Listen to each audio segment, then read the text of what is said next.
中国本周迎来欧洲2国外长的到来。5号起，挪威外交大臣艾德对中国进行为期3天的正式访问。瑞士联邦委员兼外长卡西斯6号抵京访问，并举行中瑞第3轮外长及战略对话。双方围绕战略互信、务实合作、人文交流达成广泛共识。挪威与瑞士2国外长的来访被认为是去年以来中欧高层密集互动的良好延续，也让2024年有望成为中欧外交大年。2月7号，中共中央政治局委员、外交部长王毅在京与瑞士联邦委员兼外长卡西斯共同举行中瑞第3轮外长级战略对话。王毅表示，建交74年来，中瑞关系历经国际风云考验，保持稳定性、成长性，探索出一条平等相待、开拓创新、互利共赢的成功道路，长期走在中国同西方国家关系前列，具有典范意义。中方愿同瑞方一道，以2国领导人战略擘画为指引，继续发扬敢为人先精神，开辟中瑞创新战略伙伴关系的新前景。双方围绕战略互信、务实合作、人文交流、多边协作进行深入沟通，达成广泛共识。目前，瑞士是中国在欧洲第6大贸易伙伴国，中国是瑞士在亚洲最大贸易伙伴。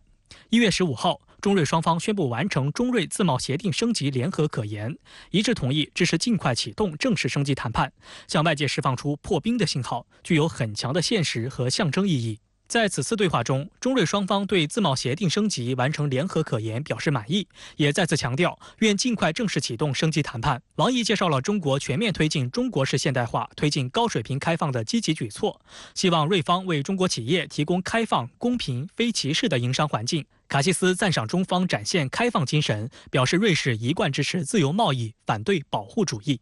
瑞士呢也是在欧洲内部，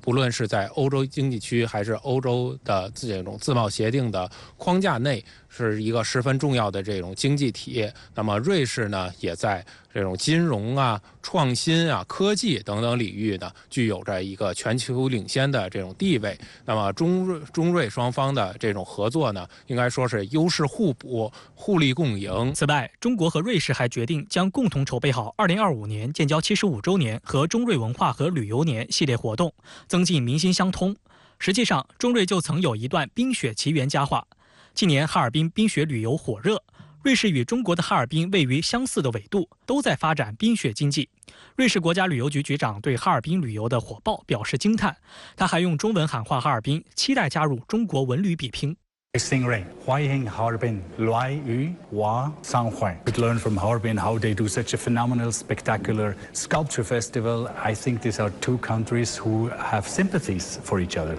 对此，哈尔滨市文旅局局长王红星也发视频隔空回应：“您好，欢迎来到我的家。”实际上，在人文交往领域，中国与瑞士也走在前列。今年1月，中方宣布给予瑞方单方面免签待遇。卡西斯高度评价中方给予瑞士免签待遇，表示瑞士热烈欢迎中国游客，也将为中国公民和赴瑞投资的中国企业提供更多签证便利。深圳卫视注意到，同样正在访华的挪威外交大臣艾德5号与王毅举行会谈后，双方达成共识里也包括推进人员往来便利化。接下来，中国是否会开放对挪威的单方面免签，成为外界关注的焦点。王毅还在当天的会谈中向艾德表示，挪威是有着独特影响力的欧洲国家，也是最早同新中国建交的西方国家之一。今年是中挪建交70周年，经过70年发展，中挪关系更加成熟，更有韧性，保持着蓬勃的内生动力。中方赞赏挪威政府客观、理性、友善地看待中国发展，坚持一个中国原则，坚持对华友好。观察指出，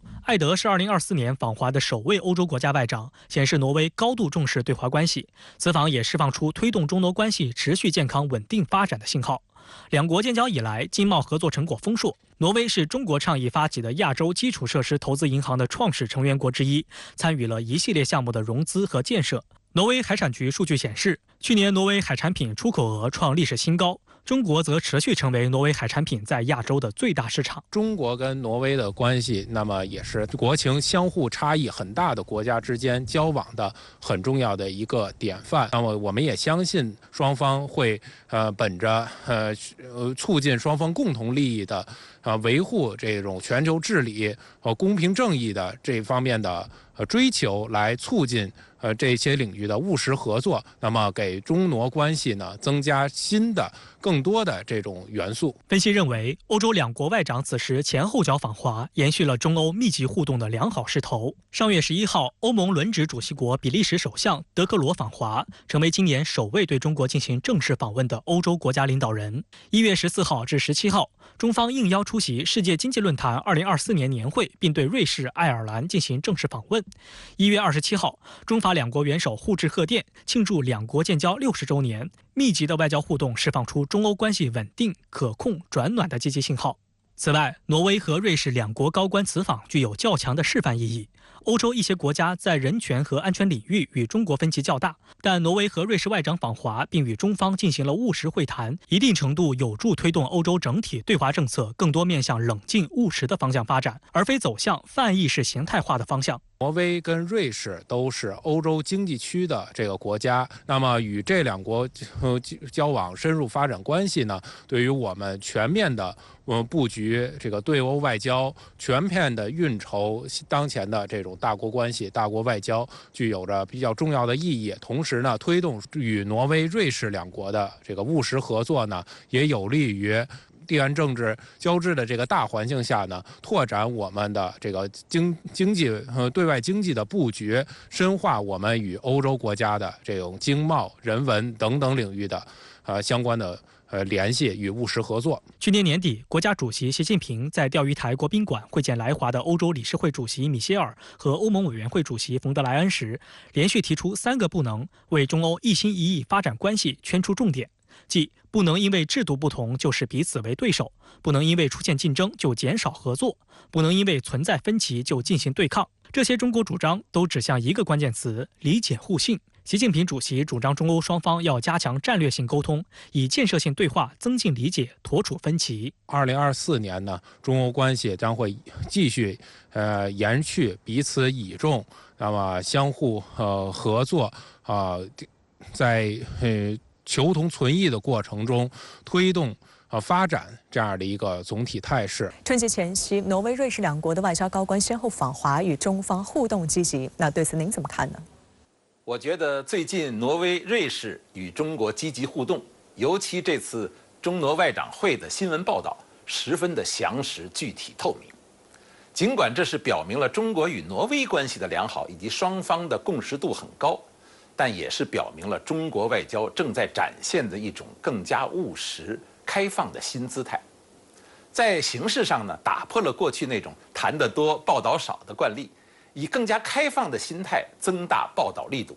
表明了中国外交务实的自信。在内容上呢，也有了一些新的提法，传递了中国外交一些新的信号，值得关注。比如说王毅先生呢就明确地指出，他说中方赞赏挪威政府客观、理性、友善地看待中国发展，坚持一个中国原则，坚持对华友好。这里边其实就提出了2个坚持的新概念，即不仅在中挪之间，而且在中国和发达国家，特别是和欧洲、美国的相处之道之中既要坚持客观、理性、友善的相互认知，又要坚持共同确立的一个中国原则。这已经成为中国和所有国家相处之道的基础。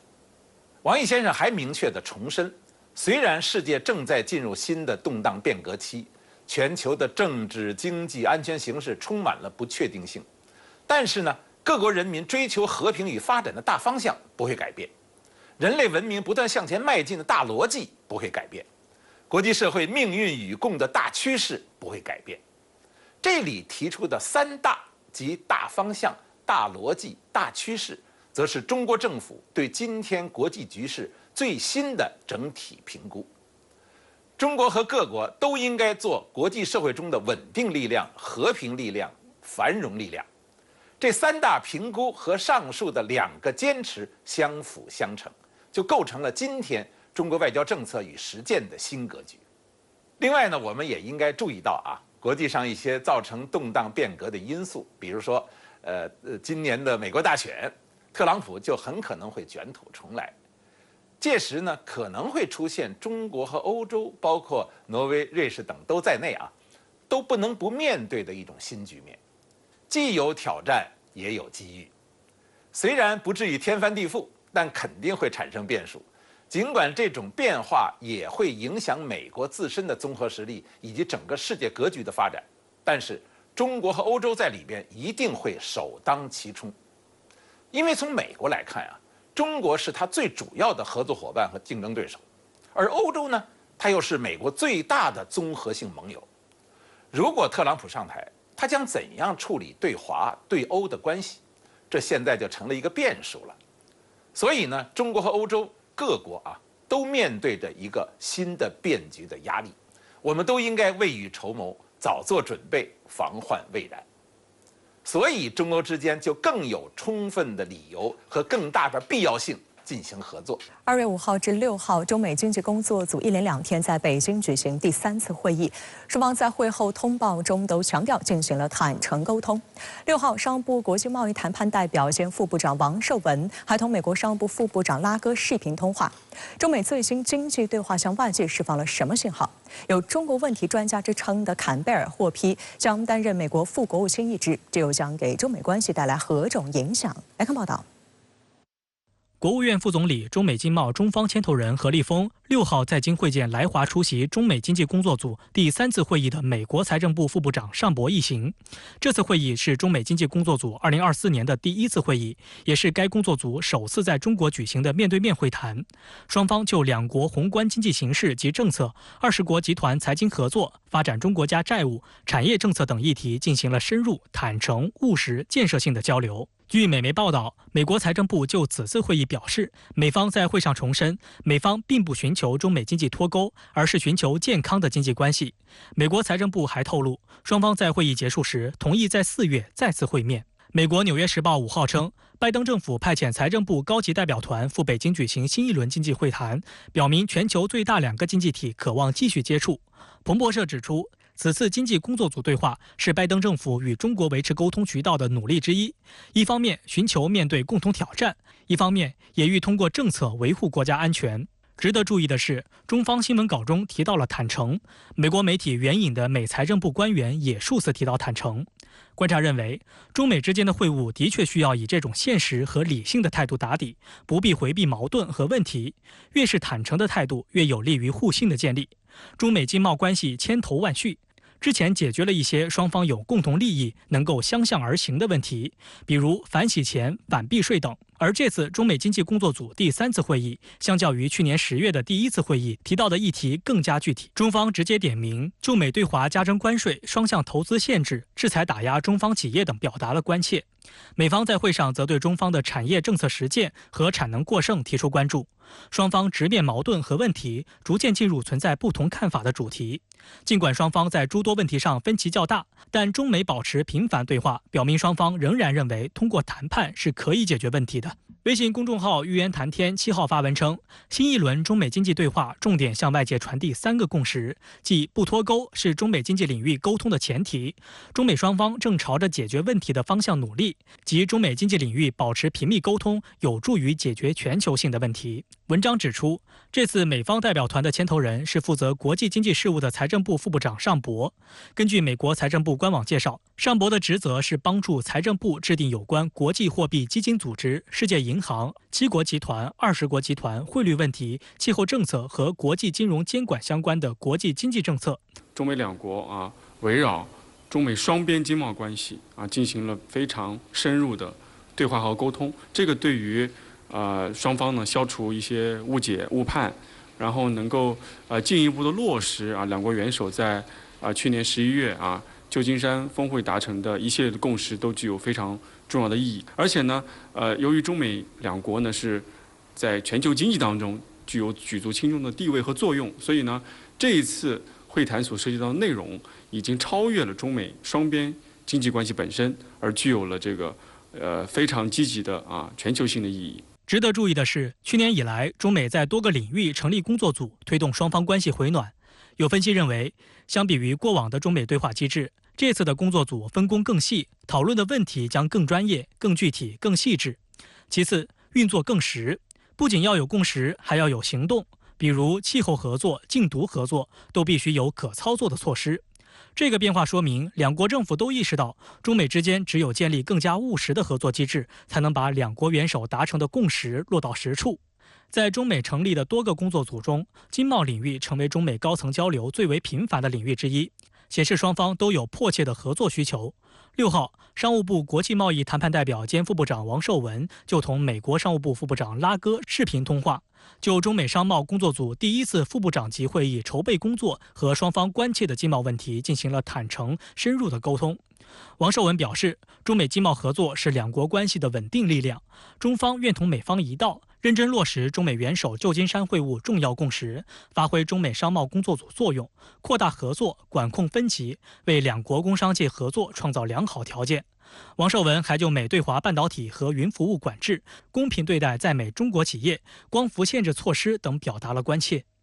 这表明中美对话势头良好，但在经贸领域仍存在诸多分歧和挑战。美对华加征高关税及投资限制，以及对中国高科技的封锁遏制等问题，仍有待双方进一步解决。去年7月，美国收紧人工智能芯片对华出口管制措施的同时，为防止中国企业绕开 AI 芯片禁令，通过云服务获得美国 AI 算力，美国还准备向亚马逊、微软、谷歌等企业发布禁令，要求他们为中国客户提供云计算服务前，也要获得美国政府的许可。但研究数据表明，过去12年，中美不仅在 AI 科研领域合作研究数量全球最多，两国企业在涉及新能源汽车及无人驾驶等 AI 产业领域也开展了广泛合作。美国若执意切断与中国之间正常经贸和科技交流，也将使美国自身的科技产业受到影响。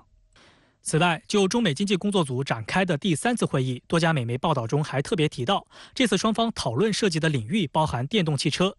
值得注意的是，彭博社近期还发表评论文章，试图向美国政府支招，扭转中国电动汽车行业的领先地位。该文透露出，美商务部一再下令对中国产品做出各类制裁限制措施，而部长雷蒙多最近将视线聚焦在了中国电动汽车领域这一讯息。很明显的是，美国已将新矛头指向了中国的电动汽车产业。不过近日，韩国现代汽车集团向美国提交意见书，指出将受关注外国实体从电动汽车电池供应链中剔除不现实。针对的是1月起生效的美国通胀削减法案电动汽车补贴细则中，欲将中国企业排除在电池供应链外这一举措。分析指，此举歧视性贸易保护主义目的明显，与美国政府当前实施的半导体脱钩政策如出一辙。但这一扭曲市场的手段，反过头来只会反噬美国本土新能源车企，推高生产成本，最后由美国消费者买单。现在这个电动车产业已经成为了美方呢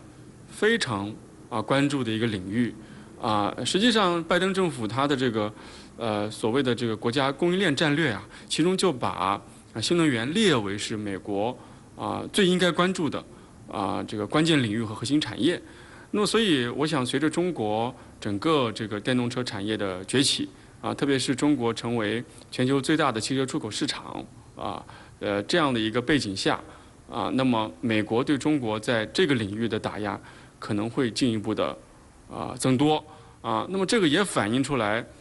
美方呢，它在越来越倾向于把经济问题安全化。作为中国来讲，我们应该进一步加强跟美方相关职能部门的沟通磋商，能够争取把相关的负面影响降到最低的程度。另据美媒报道，当地时间6号，美国会参议院以92票赞成、5票反对，确认坎贝尔将接替舍曼职务，出任美国国务院常务副国务卿，成为美国外交第2号人物。坎贝尔现年66岁，被认为是中国问题专家，也是美国印太政策的重要舵手。作为美国一系列对华竞争、打压与遏制政策的制定者之一，坎贝尔对华态度强硬，但也曾公开表示，中美可以在气候问题等双方都感兴趣的领域合作。路透社认为，拜登提名坎贝尔担任副国务卿，凸显他将美国主要外交政策重点转向中国的努力。美联社则表示，这一决定也反映了中美关系的重要性。我们都知道他总体对华强硬所以呢，接下来可以预见的是，拜登政府的这个所谓的对华战略竞争可能会进一步的深化。但另一方面，我想呢，我们也不能忽略的是，坎贝尔作为一个中国问题专家，作为一个非常专业的外交政策的制定者，那么他在制定美国对华政策的过程当中呢，可能也会更加的务实，可能呢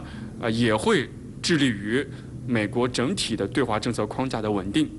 不会出现一些这个重大的意外风险所带来的挑战。好，商题马上来连线对外经济贸易大学区域国别研究院执行院长熊礼立。熊先生你好。中美经济工作组近日举行了第3次会议。实际上，去年以来，双方在多个领域成立了工作组，推动中美关系回暖。那您认为这些工作组的成立有着怎样的意义呢？首先呢，这些工作组的成立可以说呢是非常明确地展示了目前呢中美双方在一系列具体问题领域进行合作对话的意愿。这一点呢其实非常重要，它具有基础性的指导意义。同时呢，这样一系列工作组的成立呢，也使中美双方就一系列具体的问题进行实际的沟通呢，提供了非常好的平台。也就是说，这些工作组本身呢，使得中美双方一旦有需要面对面坐下来就相关的分歧呢进行沟通，那么实际上是具有可操作性的平台和路径，这非常重要。同时呢，这样一系列工作组的成立呢，实际上它也本身呢，它确实能够有效推进双方在一系列问题领域的合作与对话。这其实呢也是非常重要的。当然了，我们对这样一系列工作组呢，在短期之内要取得非常多的或者足够多的成果呢，不能寄予过高的期待。毕竟呢，目前美方它对华政策的总基调呢，仍然是以竞争为主。也就是说，如果美方不能真正的以务实理性的态度来正确看待中国的发展，不能正确看待中美之间这种经济联系和经贸关系，那么呢，工作组本身呢，它可能在短期之内还是会遇到比较大的困难和挑战。这一点呢，也是我们未来呢必须要有充足的准备和应对方案。也就是说，工作组呢，它是一个好的开端，但是呢，工作组它并不能够说一劳永逸的解决所有问题。要想真的让工作组在未来取得更多的建设性成果，还有待于美方能够真正的抛弃这种传统的冷战思维，能够呢调整错误的所谓对华竞争战略，真正做到与中方相向而行。这一点可能对于未来工作组取得更多的成果具有至关重要的作用。中美延续对华势头的同时，美方仍然在多方面加紧对华打压。美国商务部长雷蒙多近日就大肆渲染中国制造的电动汽车构成重大国家安全风险。那对此您怎么看呢？雷蒙多呢，关于中国电动汽车行业的说辞也是非常的清奇。他就说到如果说中国电动汽车进入美国市场，会极大的窃取美国的司机的个人信息，从而对美国的信息安全乃至整个国家安全构成威胁。我们可以看到，这一趟说辞的逻辑呢是非常牵强的，完全不能成立的。实际上是他过去这么多年来一贯的一个逻辑的基本体现。那么美方呢，它实际上打着这样一套泛安全化、泛政治化的逻辑对中国的高科技产业呢进行打压。虽然在短期之内，对中国相关的行业、对中方的相关企业呢的发展会构成一定的负面冲击，但是从根本上讲呢，它对美方自身的产业发展也会产生巨大的负面影响，对于整个全球相关产业链、供应链的健康畅通的运行也会构成极大的干扰。这一点呢，其实是需要高度注意的。美方呢，它最终这一套说辞对中方的这一套泛安全化、泛政治化的打压，虽然注定不能取得他们所期待的效果，但是呢，中方相关企业必须予以充足的应对。那么首先呢，中方自身呢一定要立于技术发展的前沿，也就是说呢，中方自身一定要立足于核心技术，来增强自己在整个国际市场的竞争力，这一点非常重要。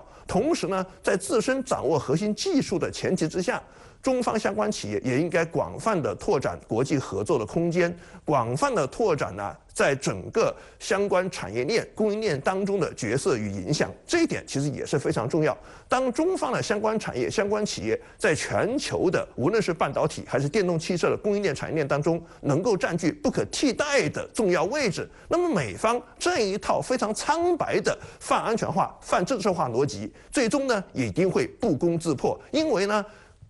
客观的市场事实会证明，谁能给世界各国的产业发展，谁能给世界各国的经济繁荣带来实实在在的正面效果，那么市场呢会告诉全世界，这样一个基本的真相。因此呢，美方它如果真的逆市场潮流而动，最终只会使自身受到更大的损失。当地时间6号，美国国会参议院以压倒性票数表决通过中国问题专家库尔特·坎贝尔担任常务副国务卿。那您认为这将对中美关系产生什么影响呢？库尔特·坎贝尔在美国对华决策界，其实呢，他是一个老面孔。早在10年前呢，在奥巴马政府任职期间呢，库尔特·坎贝尔作为当时国务院负责东亚太平洋事务的助理国务卿，就提出美国在亚太地区的主要竞争对手就是中国。因此可以说呢，库尔特·坎贝尔呢，从这个角度来说，他是美国对华所谓竞争战略最早的提出者之一。这一点呢是非常值得关注的。在库尔特·坎贝尔看来，尽管呢美中之间是以竞争为主，但是呢这种竞争它是有底线的，是要得到有效管控的。美中之间这种竞争关系不能够滑向失控的边缘，更不能演变为一场新的冷战。因此我们可以看到呢，库尔特·坎贝尔他的对华政策呢，其实呢也有相对务实的一面。那就尽管呢他不能够正确理性的看待中国的发展，不能正确理性看待中美关系，但是呢他有一点呢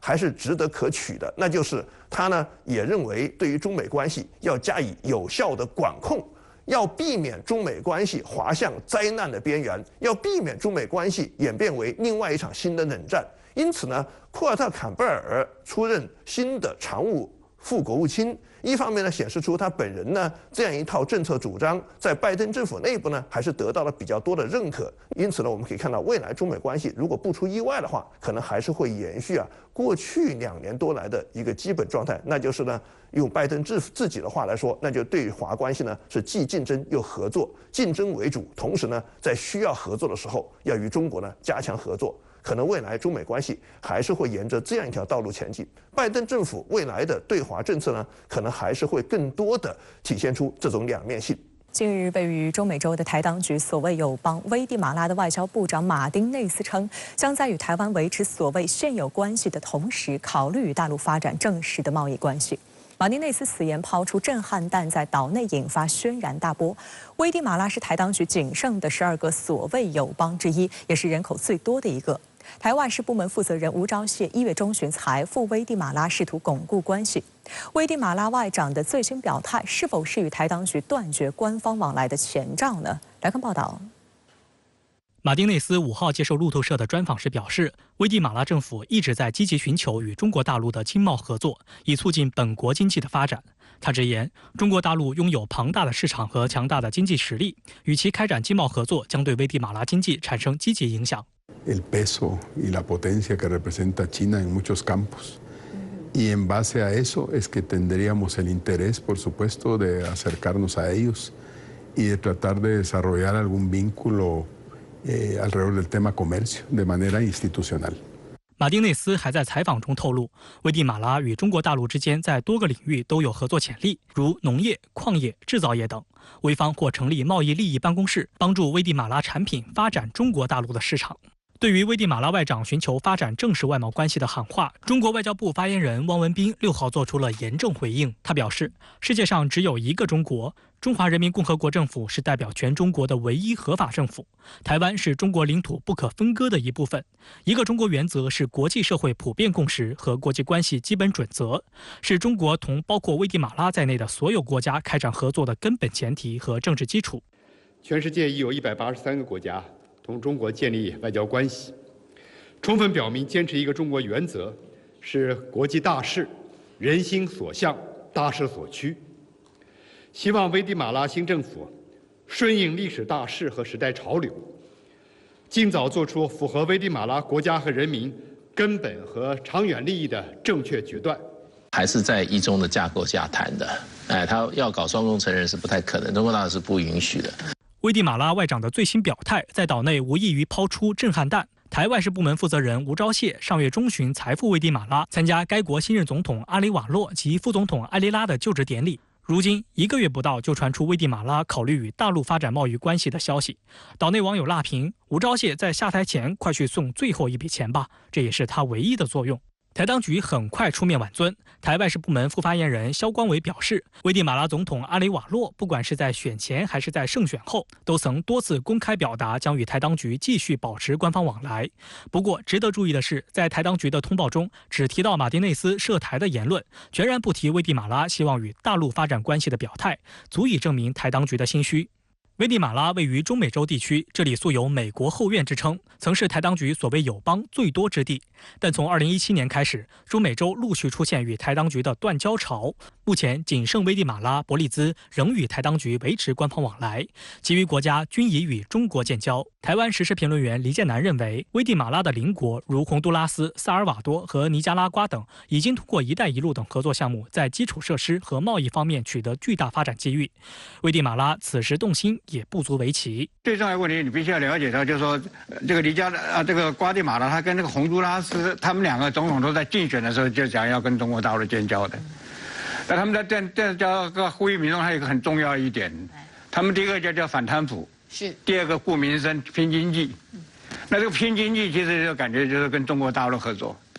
因为他周边几个国家跟中国大陆建交以后，那个甜头是让他们每天看得流口水啊。事实上，中国已经是危地马拉第2大进口来源国。据海关总署统计，2022年中危贸易额为49.4亿美元。农业是危地马拉经济发展的主要支柱，香蕉、蔗糖等传统农产品是其出口的主要商品。在危地马拉的出口来源国中，中国始终都位居前列。2023年，中危双边贸易额同比增长了0.6%，这意味着中危双边贸易还有巨大的提升空间。危地马拉民众与中国大陆进行贸易合作的呼声也十分强烈。去年4月，蔡英文窜访危地马拉，当地民众不仅表示反对，且他前脚刚走，当地民众已呼吁与中国建交。民众的呼声在危地马拉政坛也得到了一定反应。阿雷瓦洛还在总统候选人阶段就强调，危地马拉必须明确地根据自身利益、愿景和原则来制定对外政策。去年8月，他凭借着誓言终结危地马拉的贪腐，同时与中国大陆建交的政纲获得了民众支持，当选危地马拉总统。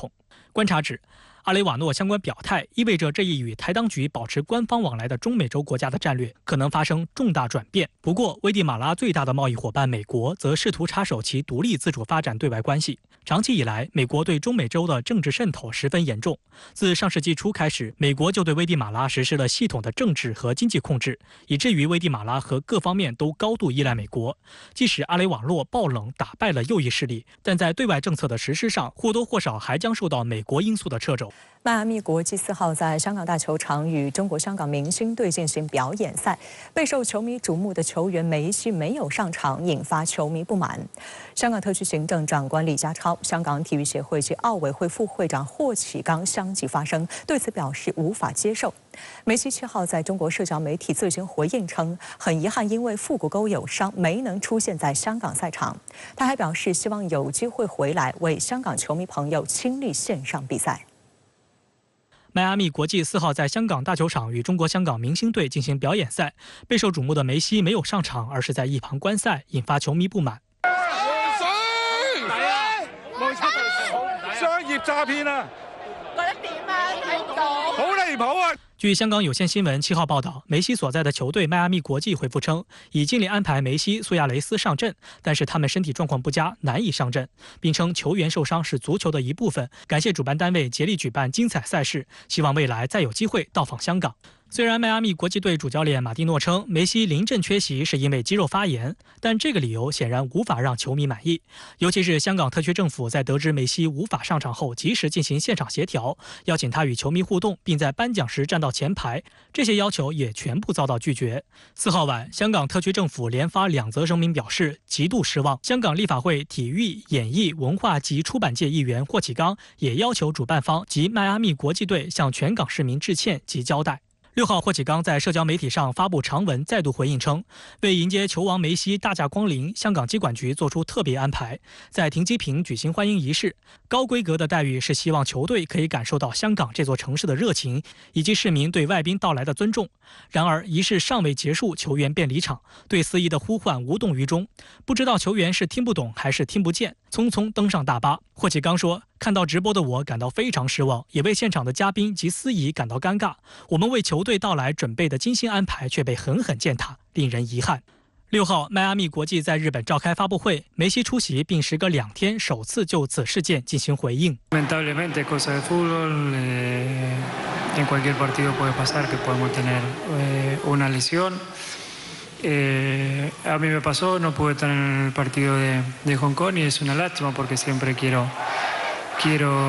participar, quiero estar y más cuando se trata de otro tipo de partidos que viajamos tan lejos y que la gente está tan ilusionada por ver los partidos nuestros. Ojalá podamos volver y podamos volver a estar a jugar otro partido en Hong Kong y pueda estar。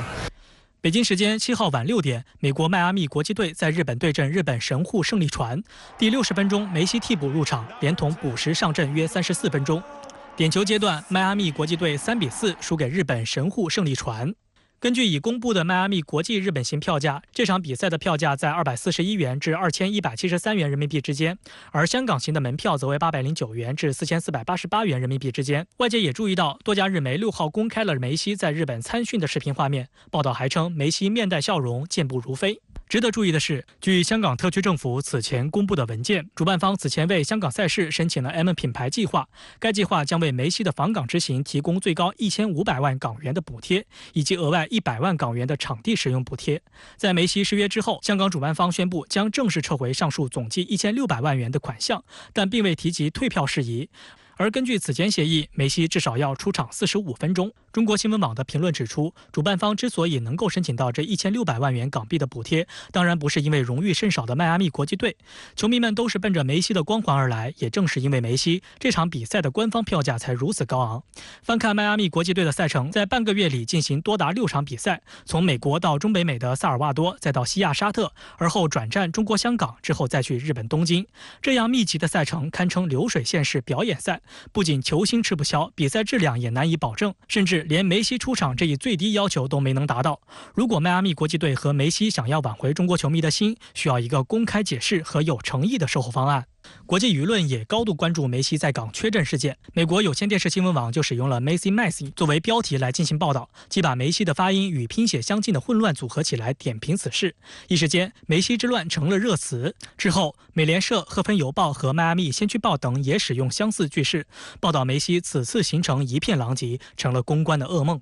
Yeah, what was initially Messi mania here in Hong Kong has turned into Messi disappointment. You know, tonight some 40,000 fans clamoring here for the opportunity to see the Argentine football legend, but he was a no-show on the pitch. Initially, there were cheers in the stands. It turned into jeers, boos, even chanting of, "Where is Messi?" and refund, refund, refund. This is Inter Miami's first ever international tour. Its co-owner, David Beckham, also in the house as well. But when Messi failed to get up from the bench, the mood inside Hong Kong Stadium maximum. 最近梅西到香港参加表演赛，对引起球迷的不满和出现的一些纠纷，您怎么看呢？这次梅西事件啊，虽然各方也都在艰难的协调，但还是酿成了现在这么一个结果。估计后续效果呢还可能会持续发酵。这里边啊，我提出一个3要3不要的观察视角，供各方来参考。第一呢，就是要冷静客观，还原厘清事件本来的是非曲直，而不要过度的情绪化。首先，我认为还是要抓住事情的主要矛盾。球迷和梅西应该是这次事件的最主要当事方，是主要的矛盾关系。球迷呢，对梅西爱之心切，说话做事都可能会过分一点，这是可以理解的。梅西本人事后也表示了对香港的歉意，并且表示了还想来香港比赛，这就是一个正面的态度嘛。所以我认为啊，球迷和梅西这对主要矛盾关系还是正常稳定的，也是比较易于协调的。至于中间主办方等等呢，是否有一些操作的不当，甚至于违规行为呢？当然理应由相关部门来跟进查处，并给公众，特别是有索赔诉求的朋友们一个交代。第二呢，就是要实事求是，不要炒作一些阴谋论呐、政治化等上纲上线的议论。这次啊，本来是一个对所有人都是好事的这么一个活动，结果变成了现在这个情况，这是大家都不愿意看到的结果。我还是认为呢，我们应该尽量的避免用阴谋论等去进行那种政治上的过度解读，因为这既不是这次事件的基本事实，也不能表达广大球迷的真实心态，更不是所有人的愿望和利益所在。最好呢，我认为还是就事论事，不要泛政治化的炒作，这样对大家其实都不利，特别不利于问题的厘清和善后的解决。第三呢，就是我们要培育一种真正的体育道德，提倡所有人呢都去培养一种真正的更高的视角和情怀，来面对这一类的突发事件，不要过度的沉浸在负面的情绪之中。在这一类的这个竞技活动当中，我们要有热情来追求金牌或者其他的利益，但是也不要沉迷于锦标主义和金钱。我们有一些球迷的狂热很正常，但我们最终的目的呢，是要让所有的人都更愉快、更友善、更幸福。这是一种人类比较高级的情感培育，越是在遇到特殊情况的时候，就越显得重要。如果我们都用这样的心态去看待体育比赛，包括这次的梅西事件啊，我们是不是就会更加的宽松、从容、快乐呢？会使我们的体育热情升级成为一种真正更高级的享受呢？6号，香港高等法院对违反香港国安法的乱港分子许志峰颁发破产令。同一天，香港警方宣布正式通缉前港独组织香港众志成员周庭。香港警方表示，除非周庭自首，否则他将会被终生追捕。据港媒报道，香港律政司去年针对乱港分子许志峰的破产申请，6号在香港高等法院开庭处理。因律政司送达文件后，许志峰未予以回应，颁令许志峰破产兼承担诉讼费。在香港修例风波期间，许志峰曾多次参与非法集会，并阻挠警方执法。2020年底，许志峰与丹麦反华政客勾结，编造虚假外访行程，瞒骗警方和法庭获发还护照后弃保潜逃。2022年9月，许志峰缺席下被裁定4项藐视法庭罪成，被判监3年6个月，并需付讼费。去年7月，许志峰被指控涉及3项香港国安法罪名，遭香港警方悬赏100万通缉。和许志峰一样弃保潜逃的乱港分子，还有涉嫌违反香港国安法、正身处加拿大的前港独组织香港众志成员周庭。因早前没有如期回港报到，香港警方6号表示已正式通缉周庭。同一天，香港特区政府警務處舉行記者會，回顧2023年香港治安情況時，也對有關事件進行了回應。佢哋從來都冇再對佢哋自己作出嗰啲行為咧係反省過，亦都冇對佢哋自己對國家安全帶來嘅傷害咧係反省過。除非你頭先提到嗰位小姐周庭係自首，否則咧佢將會被終身追捕嘅。2020年底，周庭在西九龍裁判法院出庭接受判決，被判囚10個月。去年9月，他又假借去加拿大讀書的名義，獲香港特區政府警務處、國家安全處發還旅行證件，批准離港，但必須遵守3個月後返港報到的條件。然而，臨近報到日期時，周庭卻在社交平台上高調宣稱，大概一輩子不會回去了，變相宣布棄保潛逃。外界注意到，周庭的流亡生活過得並不如意。去年年底接受外媒採訪時，就稱很難找到工作，甚至連開銀行戶口這樣的日常活動都很困難。香港國安法生效前後，包括香港眾志創黨主席羅冠聰、港獨組織學生動員核心成員劉康等均潛逃海外。值得警惕的是，其中一部分仍與美國勾結，企圖在海外繼續獲港。美國國務院負責東亞和太平洋事務的助理國務卿康達5號接見了潛逃海外的4名亂港分子郭鳳儀、袁弓夷、徐穎婷和邵蘭。香港大公報斥責美官員不僅公然為亂港分子撐腰打氣，抹黑香港特區政府懸紅通緝，還妄議香港啟動基本法23條立法工作。外交部發言人汪文斌6號在例行記者會上回應說，中方對美方高官公然勾連外逃反中亂港分子表示強烈不滿和堅決反對。有關外逃反中亂港分子涉嫌危害國家安全，香港警方依法對其予以通緝，符合國際法及國際通行慣例，是必要正當之舉。美國制定的國家安全法律也具有域外效力，美方為反中亂港分子撐腰打氣，不僅是對法治精神的粗暴踐踏，更暴露出美方在人權法治問題上一貫奉行的雙重標準。香港社會強烈譴責美國干預中國內政，不少香港市民團體7號來到美國駐港澳領事館前抗議並遞交請願信，但領事館無人收信。有抗議人士表示，美方可能自己知醜。西方國家咧喺呢段時間咧不斷咧勾結反中亂港分子咧，企圖干預我哋中國香港嘅內部事務，影響國家安全嘅行為。所以香港政府咧係有必要盡早同埋盡快完成基本法第13條嘅立法工作，抵禦反中亂港嘅勢力，確保國家安全、香港安全同埋市民安全。堅決維護國家安全。堅決維護國家安全。中國內政不容干涉。